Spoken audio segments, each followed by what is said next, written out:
In the autumn of 1851, inside a narrow hollow of western North Carolina's Blue Ridge Mountains, 31 children from a single one-room schoolhouse walked through a gap in the ridge on a clear Tuesday morning and were never again observed in that state.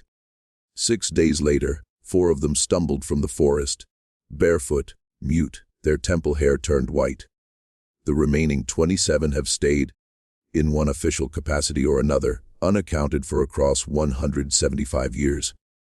What the county ledger put down as a weather mishap, what the church described as an act of providence, and what the 4 survivors refused to talk about until the last of them passed in a state asylum in 1928. All of it composes a story the county itself tried to bury on 3 distinct occasions. The marker that once stood at the hollow's entrance was removed in 1889. The schoolhouse went up in flames in 1902. The land was sold and resold until no living soul in the valley could point to the children's last known spot. Before we proceed with the account of Ashkam Hollow, kindly subscribe to this channel and activate the notification bell. And in the comments, let us know which state or country you're tuning in from tonight, because what's coming next was transcribed in a diary that a granddaughter turned over to a historian in 1971, and what that diary held has never been read aloud until now. To understand what happened on the morning of October 21st, 1851, you must first understand the place. The settlement of Ashkam rested in a Blue Ridge fold about 30 miles west of the nearest proper town, Morgan, as it was called back then. It was not a town in any recognizable sense today. It consisted of perhaps 40 farmhouses scattered loosely, a single Presbyterian meeting hall that doubled as a weekday schoolhouse, a blacksmith, a gristmill along Pigeon Creek, and a general store managed by a widow named Prudence Hawley. The residents were of Scots, Irish, and German ancestry, most of them second or third generation from families who had traveled the Great Wagon Road from Pennsylvania in the 1780s. They raised tobacco and corn in the lowlands, kept pigs in the forest, and distilled a thin whiskey that the revenue agents had not yet found reason to pursue over the ridges. Winters were severe, snowdrifts in the high passes often sealing the road to Morgan for weeks at a time. Summers were lush and close, the air so damp that laundry hung at dawn stayed wet till dusk. The people, by every surviving account, were devout, suspicious of outsiders, and holders of long memories. They did not let go of wrongs. They did not let go of debts. And they did not forget, though they seldom spoke of it, the things the elders had passed down about the land above the creek. The hollow itself, the one the children entered, sat roughly a mile and a quarter east of the meeting hall, up a path that followed Pigeon Creek's north bank and then curved south between 2 ridges. On the only surviving county survey map from 1847, it was called Mu Ashkam Hollow, after the first family to settle the valley.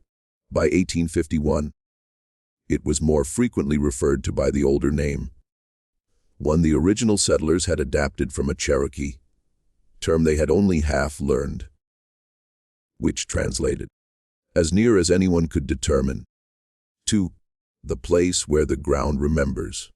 The Cherokee themselves had been expelled from that region in 1838 during the removal, and whatever knowledge of the land they had left behind passed to the settlers as fragments of caution. Children were not to go up that hollow after dark. Hunters steered clear of it in late autumn. Women did not go there to gather galax, even though the shaded coves along the creek produced both in plenty. A man named Josiah Veach, who had taken up the farm closest to the hollow's mouth in 1821, had nailed a wooden cross to a beech tree at the path's entrance in 1829. He told his neighbors it marked a boundary of a certain kind of land, though he would never specify what kind. When pressed, which happened rarely, he would only say that a man who had sold him the South 40 in 1824 an older German named Hagenbeck, who had been in the valley since 1798, had pointed to that beech tree on the day of the sale and said, in the faltering English of his old age, "You do not cross this mark at dusk, and you do not send a child across it alone. Not for any reason, not for any price." Hagenbeck died in the winter of 1827 without further explanation. Veitch waited 2 years before putting up the cross. And he put it up, he said, on a night when the wind from the hollow had woken him for the 3rd time in a fortnight, and he could no longer lie in his bed and listen to it. The schoolteacher in Ashkam that year was a young woman named Evangeline Trout. She was 24. The daughter of a Methodist circuit rider from Salisbury, and she had come to the settlement in the spring of 1850 under a 1-year contract that was renewed in the spring of 1851 for a 2nd year at a salary of $9 per annum, half paid in coin, half in valley produce. She was thin, fair-skinned, and, according to descriptions left in 2 separate letters by her contemporaries, carried a quiet authority that surprised the older men of the settlement. She did not, like her predecessor, yield to the fathers of her older pupils. She did not, like the itinerant preachers who passed through, soften her speech for the deacons. One man wrote to his brother in Charlotte that she was an educated woman in the way that makes a mountain man nervous, meaning she knew things he did not, and she did not pretend otherwise. She boarded with Widow Holly in a small upstairs room above the store. She was engaged by correspondence to a young seminarian named Cornelius Bream, then studying at Princeton Theological Seminary in New Jersey. And she kept a small leather diary, which she filled most evenings by tallow candlelight in that room above the store. It is this diary, preserved by accident in the bottom of a trunk, handed down 3 generations, and finally surrendered to a graduate student at Chapel Hill in 1971. That forms the central document of what we know about what happened. The children she taught numbered 33, according to the census she took in September 1851. They ranged from 6 to 14 years old. The eldest was a boy named Absalom Revenall, the son of a tenant farmer, a tall, quiet 44-year-old who, it was said, read the King James Bible aloud to his younger sisters in the evenings, with a steadiness that astonished visitors. The youngest was a girl named Comfort Pettigrew, who had turned 6 only in August and who had come to school, according to Miss Trout's diary, clutching a small rag doll she had named Susanna, and which she would not set down even during lessons, until the older girls convinced her that Susanna was tired and wanted to rest in her lap. Among the others were 2 sets of twins. The Eakin girls, Mercy and Prudence, aged 11, and the Stroop boys, Cullen and Cases, aged 9, along with a pair of cousins called the Traz boys, Phineas, who was 8, and Ilhanan, who was 10. There was a girl named Verity Pelgrin, who stammered, and whom Miss Trout had been teaching to read separately after school. There was a boy named Thaddeus Orr, 9 years old, whose mother later recorded a terror of water so acute that he would not wade the creek to reach the schoolhouse on wet mornings, but would take the long road around by the footbridge. There was a girl named Patient Tobido, a cobbler's daughter, who had won a ribbon at the county fair in September for her stitching. On the morning of the 21st, 2 children were absent. Cullen Stroop was home with a fever. Patient Tobido had been kept back by her mother to help with the final apple pressing. That left 31 children in the meeting hall when Miss Trout rang the small brass bell at 7 and commenced the day's lessons. The decision to take them into the hollow was hers, and she recorded the reason 3 days earlier, on the 18th. A traveling naturalist, a man named Dr. Emmerich Kohl, a Bavarian by birth, and for the past 12 years a professor of botany at a small college in Ohio, had passed through the settlement on the 15th and had lodged with Widow Holly for 2 nights on his way east. At supper, he had spoken of a rare plant, a species of orchid which the old Cherokee had called by a name he could not pronounce, that bloomed in late October in shaded coves of the Blue Ridge. He believed, based on specimens he had collected in the Smokies the previous year, that it could be found near Ashkam. He had shown Miss Trude a small pressed specimen from his portfolio. It was, she wrote, the strangest flower she had ever seen. Greenish white, veined with a dark purple that looked black in candlelight, with petals that had an almost lipped quality, as though the plant had been designed, she wrote, to speak. She had been, her diary records, captivated.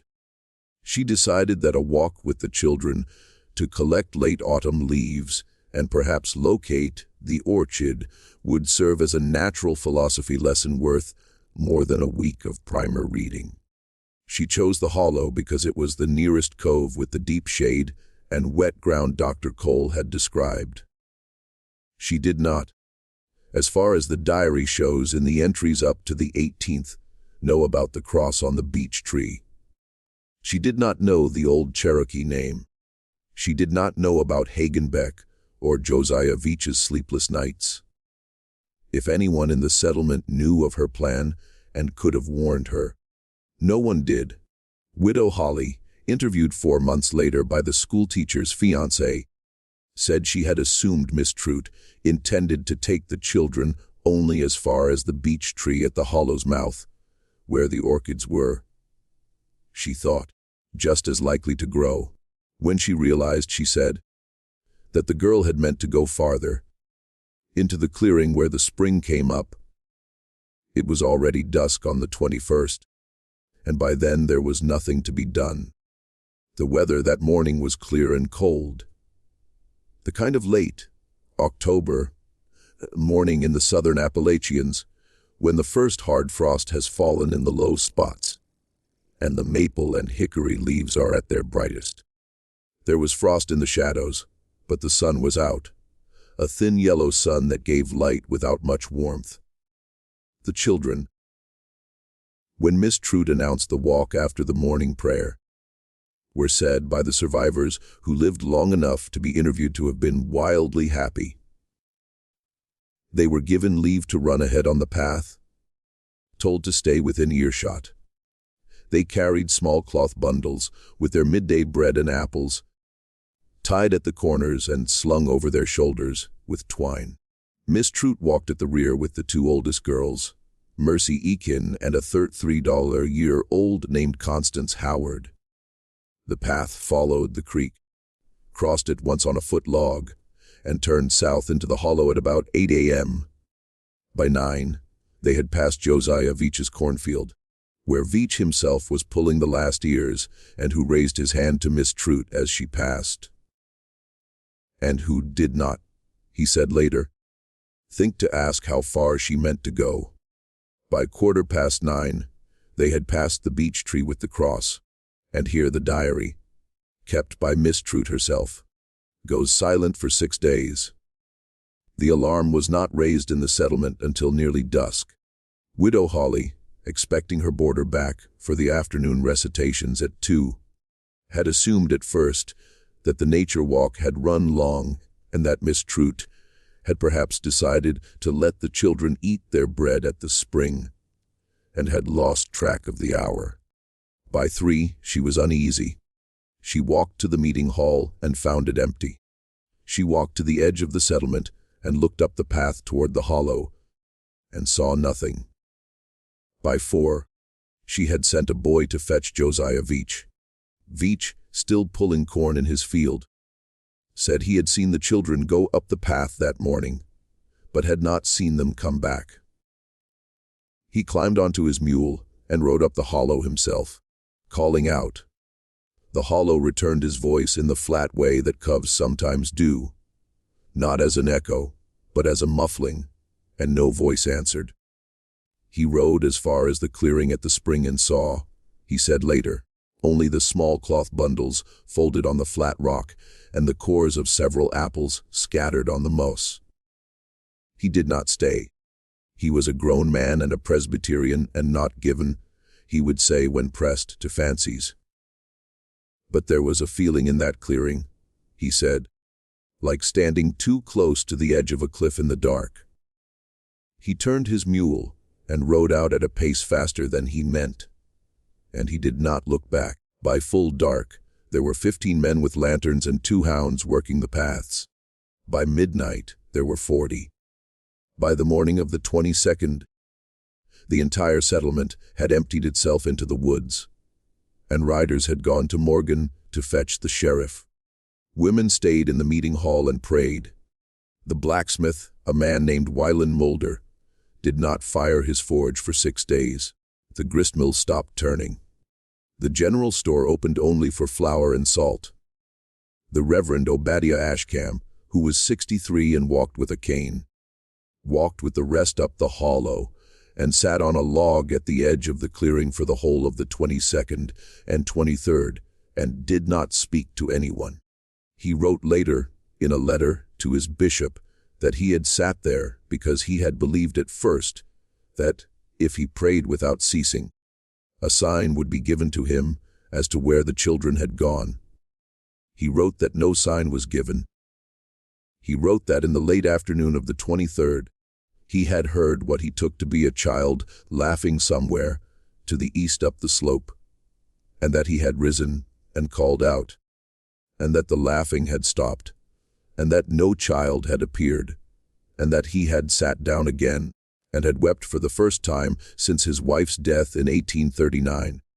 What the search parties found, or rather what they did not find, was recorded in 3 separate accounts. A report was filed by Sheriff Cassian Verlander on the 27th of October. A letter was written by Reverend Ashkam to his bishop in Raleigh on the 29th, and a longer manuscript was written years later by the schoolteacher's fiancé, Cornelius Bream, who traveled from Princeton when the news reached him and stayed in the settlement for nearly 4 months, trying to understand. All 3 accounts agree on the following. The children had gone perhaps 3/4 of a mile up the hollow. They had stopped in a small clearing, perhaps half an acre in size, where a spring came up through mossy stones. There were signs that they had stopped there. Apple cores, cloth bundles left folded on a flat rock with their corners, neatly tied, as if their owners had intended to retrieve them shortly. A small pair of shoes set neatly side by side, as if their owner had sat down to rest and slipped them off. A ribbon, pale blue, of the sort commonly used to tie a girl's hair. A slate pencil unbroken. From that clearing, no further signs were found. No trail led out. The ground, though damp in places, showed no prints leading away. The hounds would not enter the clearing. 2 of the dogs, the sheriff's report notes with some embarrassment, lay down at the edge of it and would not be coaxed forward, and one of them whined and bit the man who tried to drag it across the line of the spring. The search continued for 11 days. Men walked the ridges in pairs and threes, beat the laurel thickets with sticks, fired muskets at intervals to signal each other, walked the creek for 2 miles in both directions. They found a bent hickory branch that might or might not have been broken by a passing child. They found, in a cleft of rock about 400 yards east of the clearing, what one searcher, a man named Ephraim Kirst, described as a neat pile of small stones, 11 stones stacked as a child might stack them, which had not been there when the settlement's last hunt had passed through that cleft in early September. Kirst, who had lost a daughter of 10 in the walk, dismantled the stack with his hands. What he did not tell the rest of the party, and what his wife only learned from him on his death bed in 1878, was that beneath the stack he had found a single braid of brown hair, tied with a piece of red wool, and that the braid was his daughter's, and that he had taken it home and burned it in the fire that same night, because he could not bear. He told his wife to let the others know. Let this sink in for a moment. 31 children and a grown woman had walked into a half-acre clearing 3/4 of a mile from a settlement of 40 families. And they had simply stopped being there. No blood, no clothing, no disturbance of the ground. The spring flowed as it always had. The leaves lay where they had fallen. If you are finding this story as unsettling as I am, take a second to let us know in the comments where you are listening from tonight. And if you are new here, subscribe so you don't miss the second half of this. Because what happened on the 6th day is what the settlement spent the next 50 years trying to forget. The settlement grieved in the particular way that isolated mountain communities grieve. There was no weeping in the streets. There were no bells rung. The women cooked and carried the food to the houses of the families who had lost children. The men sat on porches and did not speak. A prayer meeting was held on the evening of the 24th, at which Reverend Ashkam read from Lamentations, and the families of the missing children did not attend. Not one. The Ravenels did not come. The Pettigrews did not come. The Eakins did not come. The Traces did not come.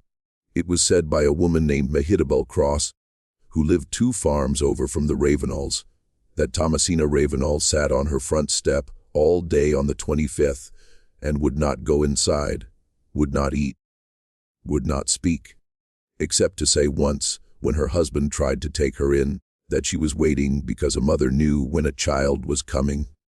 And a child was coming. By the 26th, the search had been scaled back to a few men walking the ridges in pairs. By the 27th, it had effectively ended. Sheriff Verlander rode back to Morgan. The settlement, the Reverend wrote in his letter, was a place where no one looked each other in the eye, because to meet another's eye was to see there the same empty place that one carried in oneself. On the morning of the 27th, at about 6:15, a woman named Sibby Larkin, who was hauling water from the creek, saw a movement on the far bank. The fog was heavy that morning, she said later, so heavy that she could not see the other side of the creek until she was almost in the water. She set down her buckets and walked closer. 4 children were standing in the shallows, in water up to their knees, facing upstream. They did not move when she called to them. She waded into water cold enough that she could feel it through her boots and took the nearest by the arm. And it was a boy named Thaddeus Orr, who was 9 years old, and he did not look at her. His hair, which had been brown, was white at the temples. The other 3 were a girl of 11 named Mercy Eakin, a boy of 8 named Phineas Traz, and the oldest, Absalom Revenal, who was 14 and who was missing 2 of his front teeth, which had been in his mouth on the morning of the 21st. Sibby Larkin carried and led them up to the settlement, and there was, she said later, no resistance in any of them. They were neither cold nor warm. They did not shiver. They did not cry. Their feet, which were bare, showed no cuts from the stones of the creek bed. Their clothes were the clothes they had gone up the hollow in 6 days before, and the clothes were clean, as though they had been laundered and pressed and put back on. It was this last detail, Sibby Larkin said later, that she would remember until her own death in 1894. The clothes were clean. After 6 days missing in the woods, the clothes were clean. The 4 were separated and placed in 4 different houses under the care of their own families, where their families had survived to take them. The Ravenels had both of Absalom's parents. The Traces had Phineas's mother. His father had died of dysentery in 1847. Mercy Eakin was placed with her parents and her 4 surviving siblings, though her twin Prudence was not among the returned. Thaddeus Orr was placed with his father. His mother had been carried off by childbed fever in 1845. Doctors were sent for. The nearest was in Morgan and did not arrive until the 29th. In the intervening 2 days, the children did not speak. They ate when food was put in front of them. Slowly, without apparent appetite. They slept when they were led to bed. They would walk where they were walked. They did not respond to their own names. They did not respond to the names of their siblings or parents. When Thomasina Ravenel sat with Absalom and held his hand and wept and asked him repeatedly where the others had gone, Absalom looked at the wall and did not answer. And when at last, at the end of a long afternoon, he turned his head toward her, she said later that she had wished immediately that he had not, because his eyes were not his eyes, and whatever was looking out of them was not her son. She had known in that moment, she said, that her son was not coming back, no matter how long she waited on the step. When the doctor arrived, a man named Perkle Cleave, who had trained at the University of Pennsylvania and who had been chosen for this call specifically, because he had a reputation in the eastern counties for unusual cases. He examined them one by one, his note, which survive in the archives of the North Carolina Medical Society, because he thought the case important enough to write up for a paper. He never finished and never published. Described 4 children in perfect physical health. No bruises, no wounds, no sign of exposure or starvation. Their weight was consistent with what their families said they had weighed at the start of the month. Their clothes were the clothes they had worn on the morning of the 21st. Unchanged, not even soiled. Their hair at the temples had gone white in a band about an inch wide on each side, as if painted on. Their eyes, he wrote, tracked light, but not faces. Their pulses were slow. In Absalom Ravenel's case, remarkably slow, 52 beats per minute, which in a boy of 14 he considered abnormal. They did not blink at a bright lamp held near their faces. They did not respond to the sudden discharge of a pistol fired by his assistant in the next room. A test he had arranged without telling the families, and which he afterward regretted. They were not, he wrote, catatonic in any clinical sense I recognized. They were somewhere else. That was the phrase he used in his notes. They were somewhere else. And whatever had taken them there had sent back, in each of their bodies, something that did not entirely know how to be a child. Over the following weeks, 3 of the 4 began, in varying degrees, to return. The little boy Phineas Traz, who was 8, was the first. He began to respond to his mother on the 11th of November, 21 days after his return. She was sitting beside his bed. His mother wrote in a letter to her sister in Rowan County, and she was singing a hymn she had sung to him when he was an infant, the one about the Lord being her shepherd. And he turned his head and he said, quite clearly, "Mama." And then he began to cry, and he cried, his mother wrote, for 3 hours. She held him, and she cried also. When he was done crying, he slept. When he woke the next morning, he knew her again, and he knew his own name, and he knew the day of the week, which she had told him. But he did not know what month it was, and he did not know why his father was not there, and he did not know, his mother wrote, that he had ever gone up the hollow at all. He seemed to believe, when she pieced it together from his questions, that it was still summer. He seemed to believe he had been ill. By December, he was speaking in short sentences. By spring, he was attending a dame school in Morgan, to which his parents had moved. For his mother had married again in February to a carpenter named Lemuel Quint, who had agreed to take the boy on. And he was, by outward measure, a normal child, though he would not sleep in a room without a lamp, and he would not eat apples, and he would not, under any persuasion, walk east of the house in which he lived. because east, his stepfather noticed, was the direction in which the mountains lay. Mercy Eakin came back more slowly. She began to speak in March. She was withdrawn, her family said, and she would stand for long minutes at the window, looking up the valley. She had a habit of asking at odd moments whether the singing had stopped.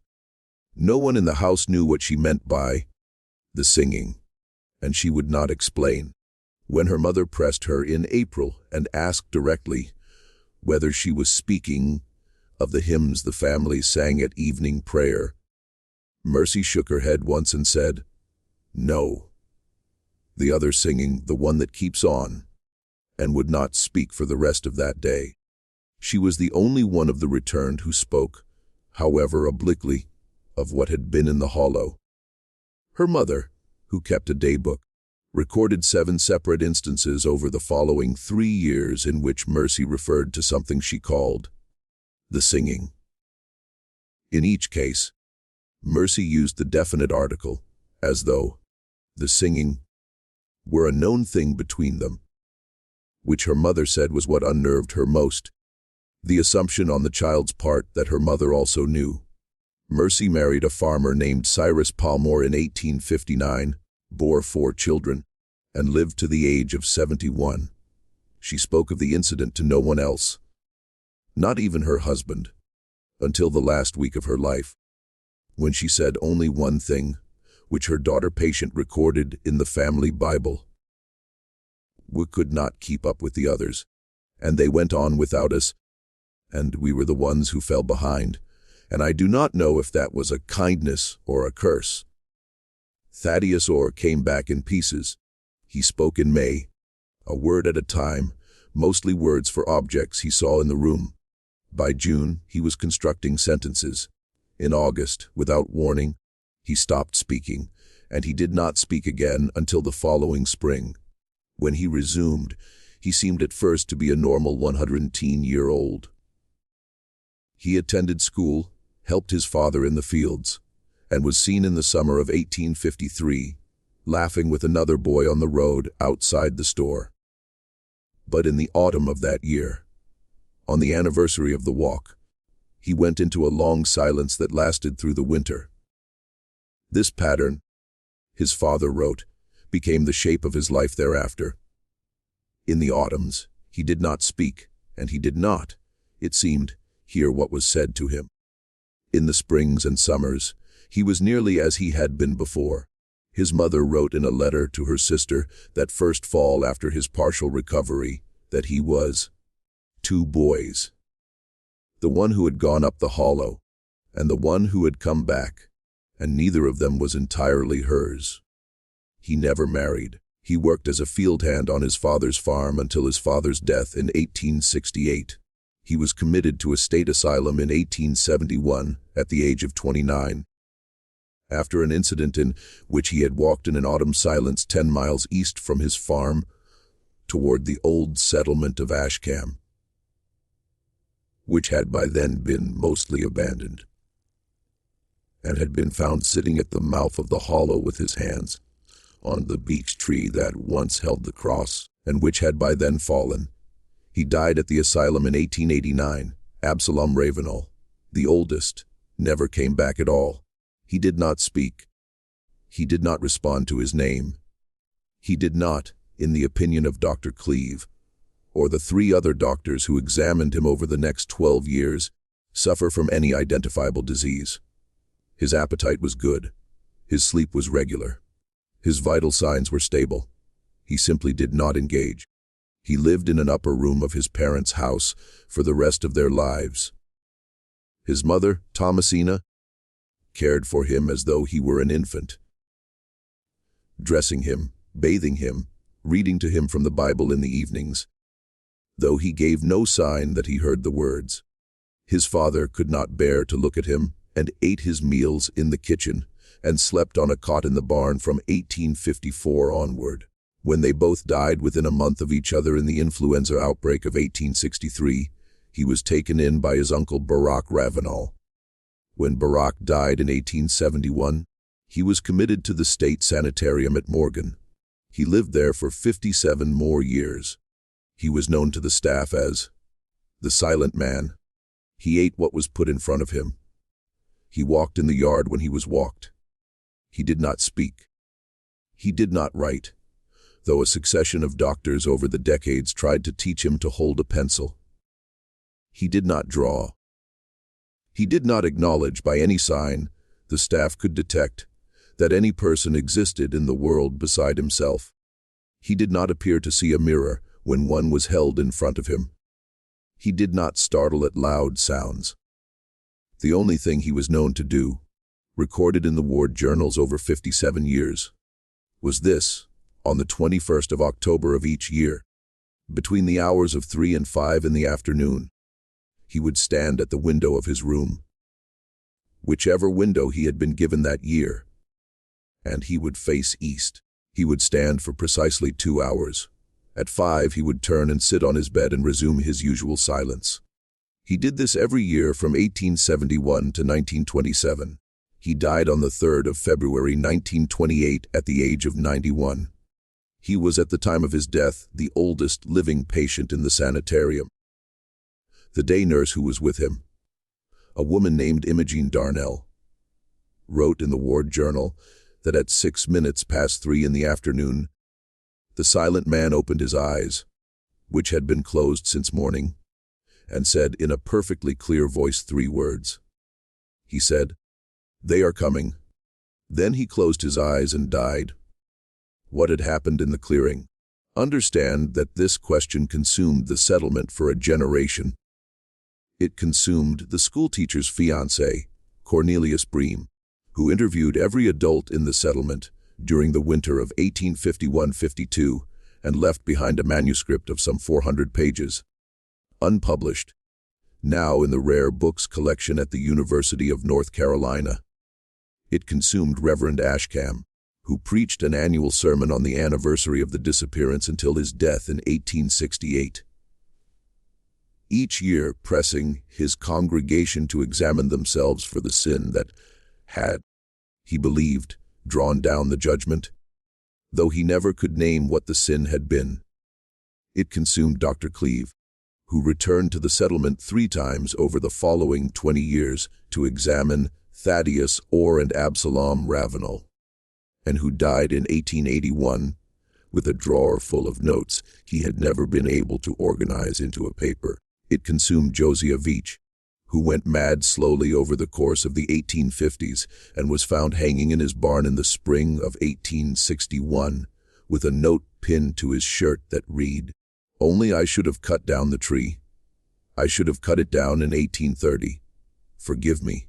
And it has consumed in quieter ways every historian and folklorist who has come across the case since.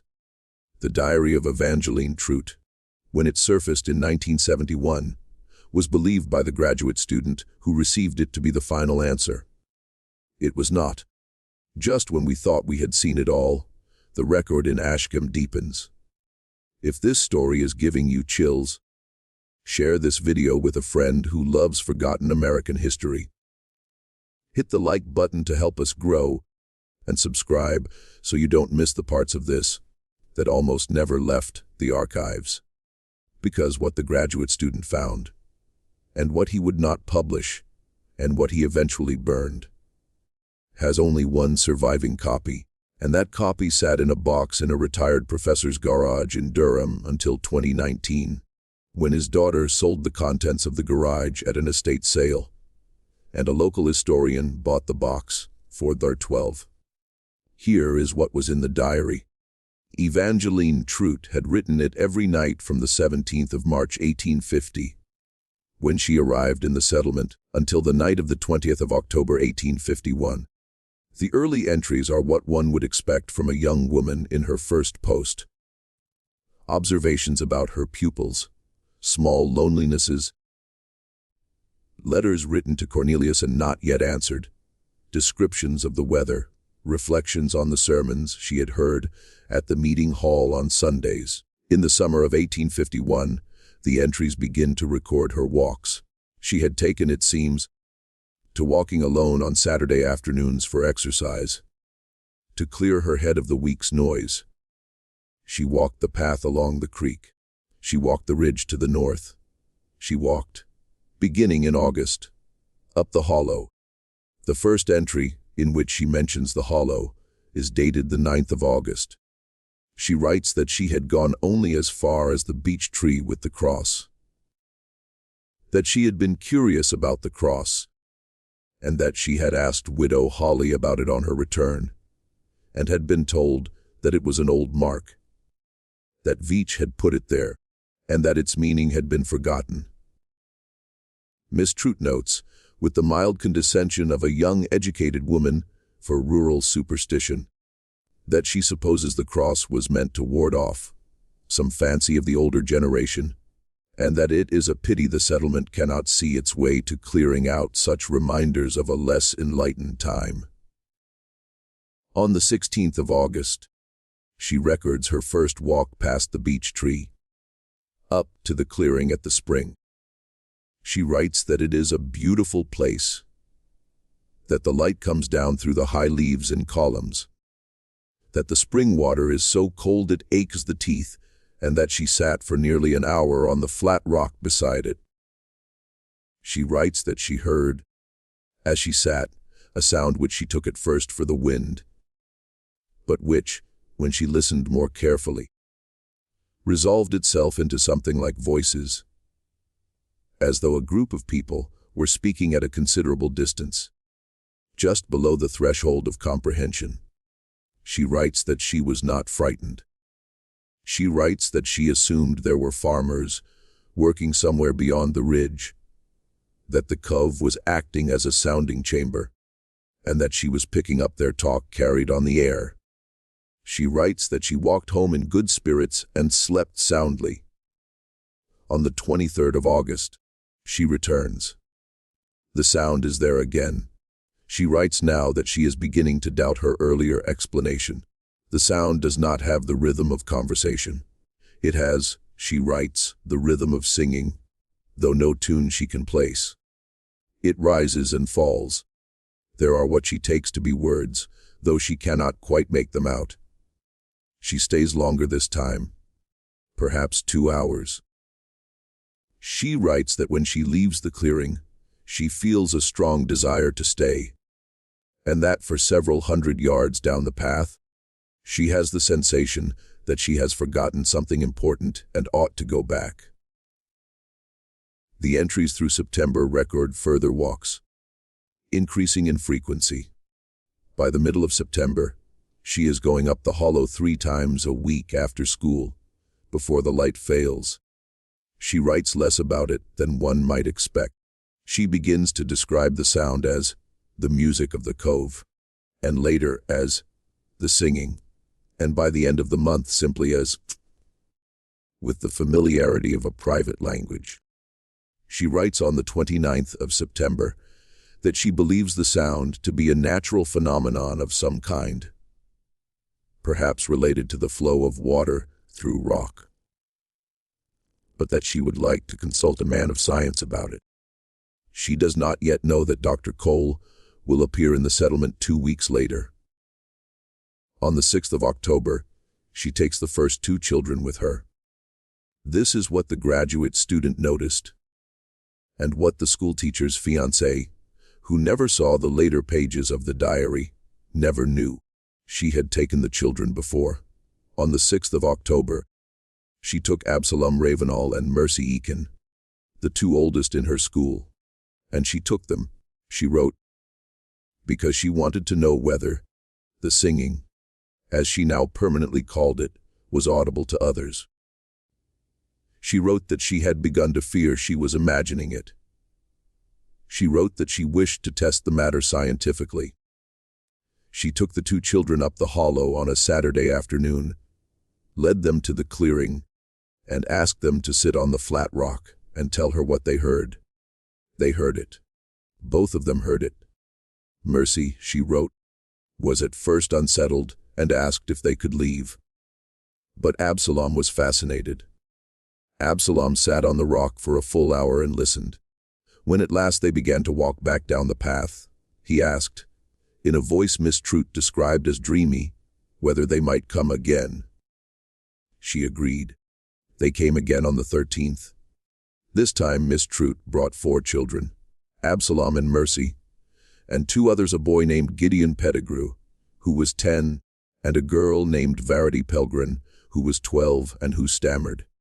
She writes that Gideon heard the singing immediately and laughed, and that Verity heard it also and did not laugh. Verity, she writes, asked a question which Miss Trout had not expected. Verity asked whether the singers were inside the rock. Miss Trout, not knowing how to answer, said that the sound was only an echo, that it had a natural explanation, and that there was nothing to fear. Verity, who normally stammered, spoke that day in the clearing, Miss Trout wrote, without any stammer at all, and asked her second question. If they are not inside the rock, then where are they? Miss Trout does not record her answer. She records only that they stayed another quarter of an hour, and that she had to take Verity by the hand and lead her out, and that she had to promise Verity that they would come back, because Verity would not otherwise move. On the 20th, the night before the walk, she writes the entry that the graduate student would, 37 years later, recognize as the center of the whole mystery. I will read it now exactly as it was written, without editing, so that you may hear it as she wrote it. At 11 at night, on the last evening of her life, I have been 3 times in the clearing at the spring, and 3 times I have heard the singing, and I cannot tell whether it is the singing of children, or of something that has learned to sound like children. Dr. Cole asked me on the evening of the 16th whether I had heard anything unusual in the hollow on my walks. And when I said yes, he did not seem surprised. No, he said.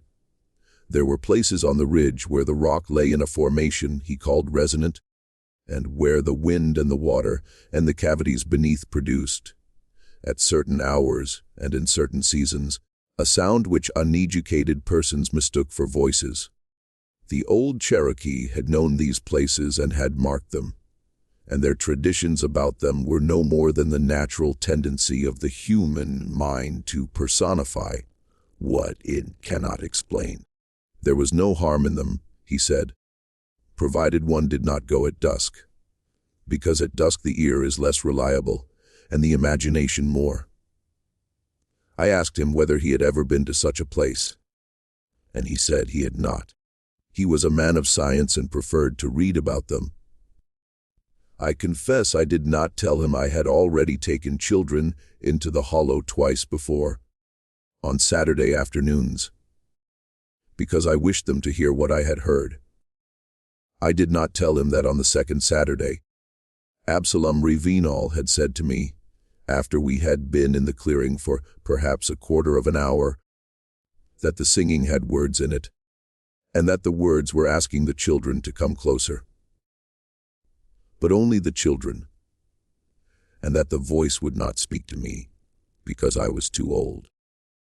I did not tell him that little Verity Pelgrin had said, without her usual stammer, that the voices were behind the spring and not above it, and that they were beneath the stones, and that they were, she said, lonely.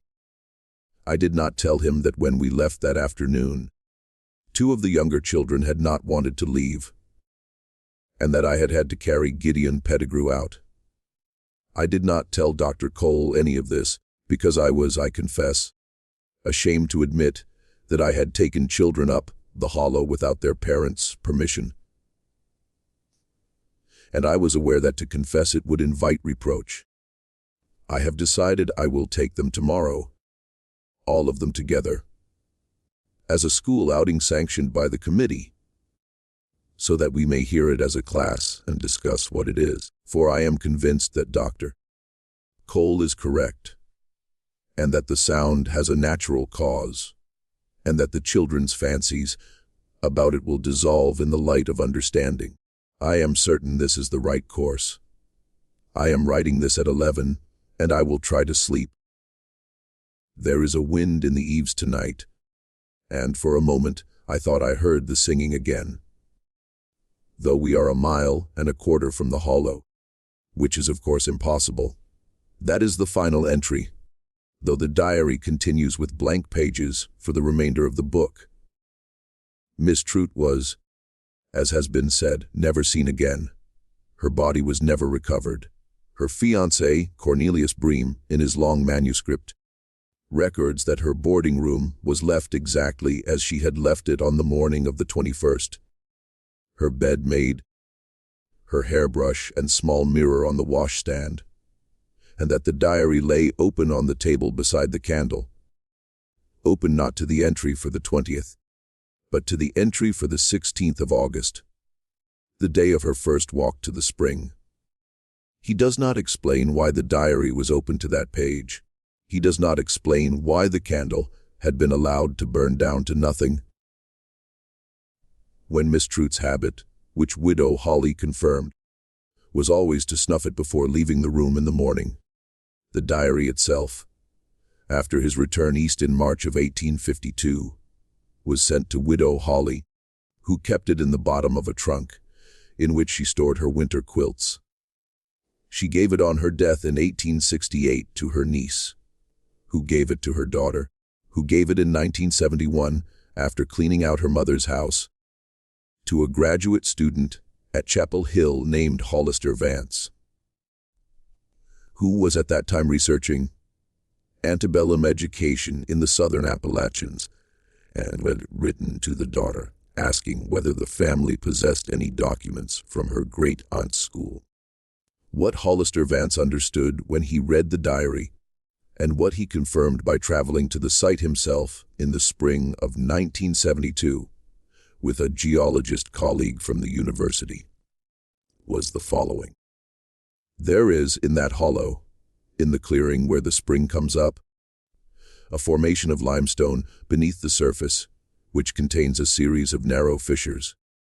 When the wind is from the north, and the creek is running full, and the air pressure is falling before a front, those fissures do produce a sound.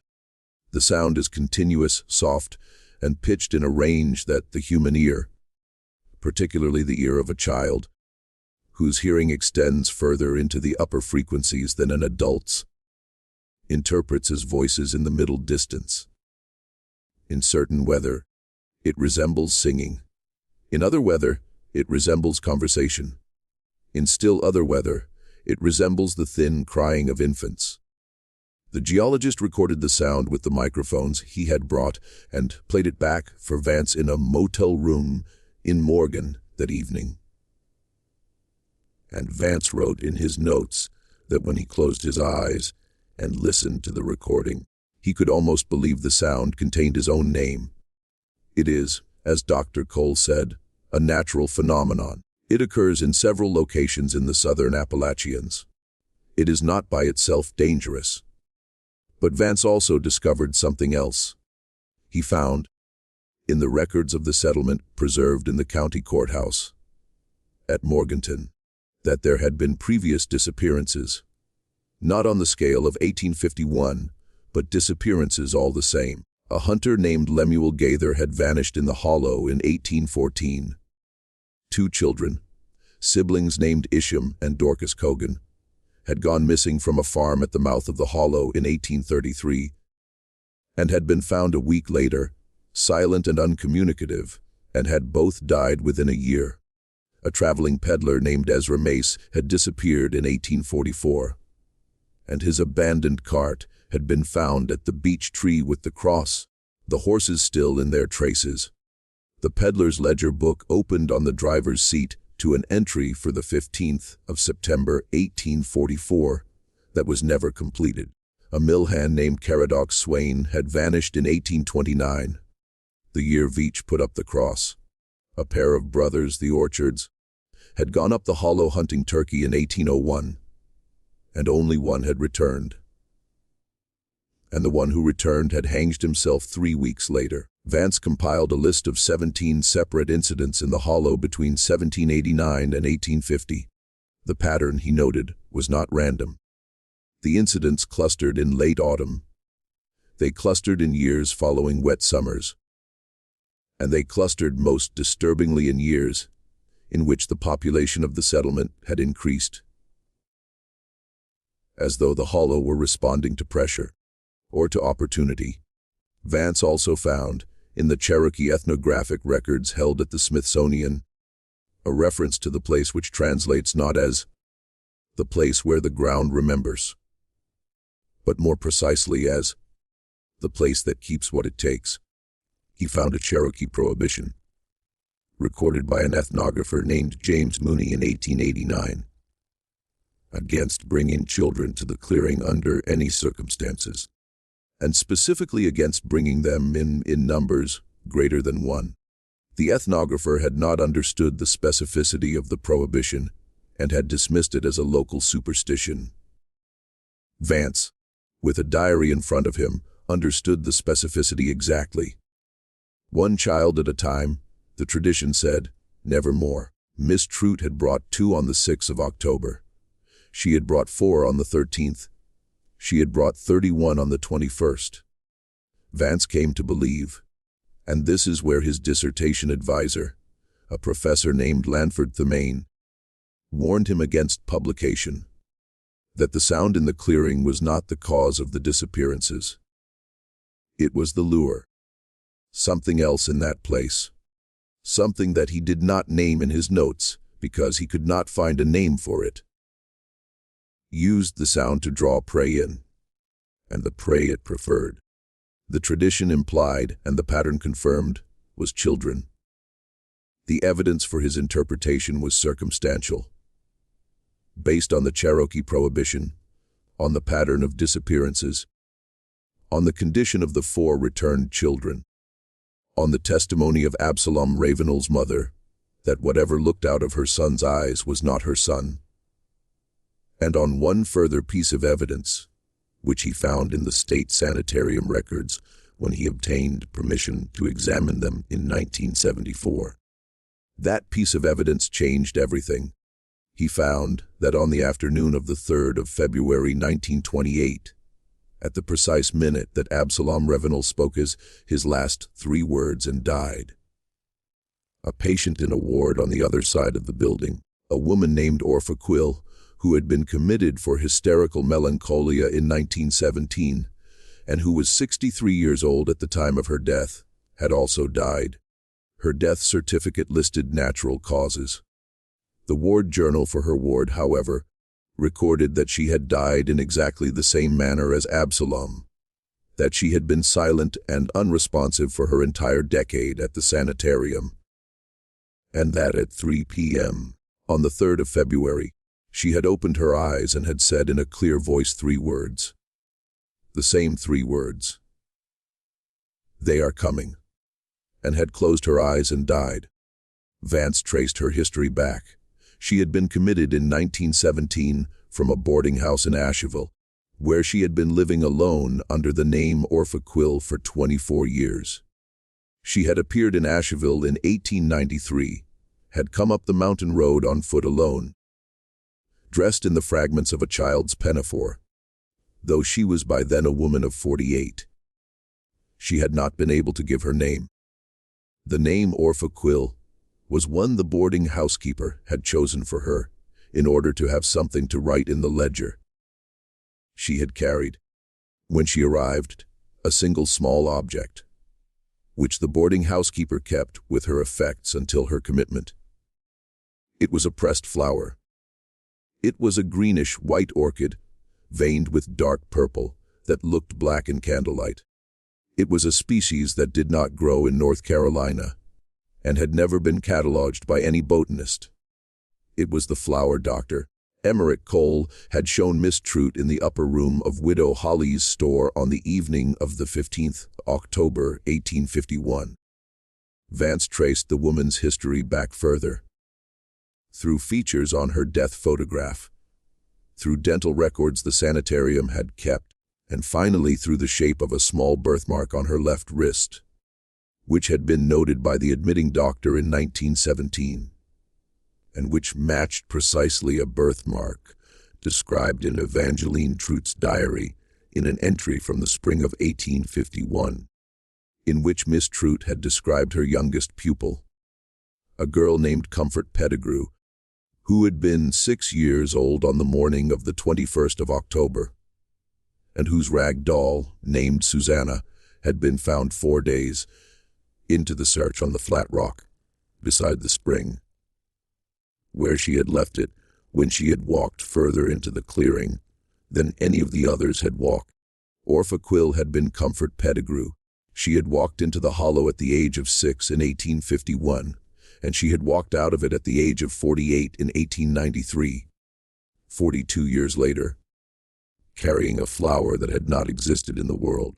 And she had lived for another 35 years in silence, and she had died at the precise moment that Absalom Revenal had died, and she had spoken his same last words. Vance's manuscript ends there. He did not know what to do with what he had found. He wrote in a private letter to his advisor, which Thamain kept, and which was in the garage box that was sold in 2019, that he felt he was looking through a window into something that should not be looked at, and that he had begun to dream, on the nights after he read the sanitarium records, of a clearing he had visited only once. He burned the manuscript in 1978, the copy that survived, the one bought in the estate sale in 2019, is a carbon duplicate he had made in 1976 for his advisor and had forgotten about. The historian who bought it, a woman named Marta Wexler of the State Archives, has not published it either. She has, she said when I contacted her in the summer of 2024, no intention of ever doing so. She believes, as Vance came to believe, that the clearing is still there. She believes that the spring still runs. She believes that in the right weather, the fishers still sing. And she believes, though she will not say exactly why, that the other 27 children who walked into the hollow in 1851 are still, in some sense that she does not wish to articulate, unaccounted for. She has been to the site once. She will not go again. One final detail, and with it we come to the end of what can be known. In 2006, a hiker on the Appalachian Trail, which passes within about 3 miles of what was once Ashkam Hollow, reported to a park ranger that he had become disoriented in a fog, had wandered off trail, and had come upon a small clearing with a spring in it, perhaps half an acre in size. He had, he said, heard what he took to be children singing, though he could see no children. He had sat on a flat rock beside the spring for what he believed was about 15 minutes, listening, trying to locate the source. When he had finally risen and found his way back to the trail, 2 groups of other hikers had passed him on their way north, and each of them, when he had asked, had told him a different date. When he reached the ranger station at the end of that day, he learned that 4 days had passed since he had stepped off the trail. He had no memory of where he had been during those days. He had in his pack a small pressed flower, greenish-white, veined with a dark purple that looked almost black in certain light, which he did not remember picking. The ranger took the flower, promised to send it to a botanist for identification, and filed the report. The flower was never identified. The ranger retired in 2011. The report is in a filing cabinet in the ranger station. The hiker's hair went white at the temples in the following year. He lives in Ohio. He does not return phone calls. This mystery shows us that the past does not always stay buried, and that some places are best left unvisited. Not because they are haunted in any fashion the old stories would recognize, but because the ground itself, the geology and the weather and the deep time of the mountains, may be indifferent to us in ways we cannot fully understand. Or because what the mountains hold, whatever it is, has its own hunger, its own patience, and its own slow measure of years. 4 children walked out of that hollow in 1851. 27 did not. One returned 42 years later, changed beyond recognition, carrying a flower that should not have existed. And in a small private cemetery in western North Carolina, there is to this day a marker with no name on it, only a date, October 21st, 1851, and the single word, lost, which a descendant of the Ashkam family paid to have erected in 1951, exactly 100 years after the walk, because she felt that someone ought to remember what the county had 3 times tried to forget. She told the stonemason, who told his apprentice, who told a local reporter, who wrote it down in a notebook that was never published, that she had been haunted all her life by a feeling she could not name, a feeling that came to her strongest in the late autumn, a feeling as though somewhere, just below the threshold of hearing, a group of voices were singing, and were calling her by name, and were asking her to come closer. Only the children, they said. Only the children. But she had never been a child again since the day she had learned the story, and so she was safe, she said, from whatever it was, and she hoped that by raising the stone, she might somehow discharge the debt that her family and her county and her country owed to those 27 who had gone and had never come back. What do you think of this story? Do you believe the graduate student Hollister Vance was right about what lived in that clearing? Or do you believe the whole affair has a simpler, sadder explanation? A teacher who meant well, a geological curiosity, a community that could not bear the weight of what it had failed to prevent, and a woman who wandered out of the mountains half a lifetime later with a flower in her hand and a silence in her throat that no doctor could open. Leave your comment below and tell us what you think truly happened in Ashkam Hollow. If you enjoyed this tale and want more forgotten American histories like this one, subscribe, hit the notification bell, and share this with someone who loves dark mysteries. See you in the next one.